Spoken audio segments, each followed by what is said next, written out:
Замърсяването на Черно море представлява сериозна заплаха за неговата екосистема. Вливащите се в него отходни води и хранителни вещества драстично намаляват биоразнообразието.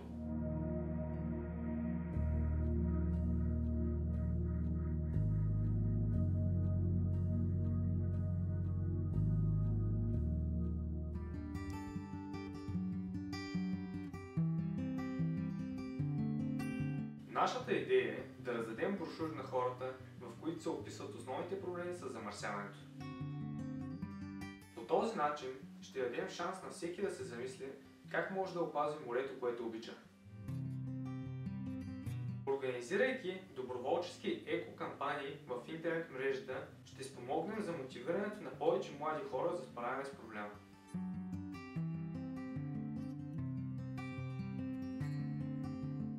Чрез по-строг контрол и санкции към туристическите комплекси и предприятията може да се контролират вливащите се отходни води с вредни химикали.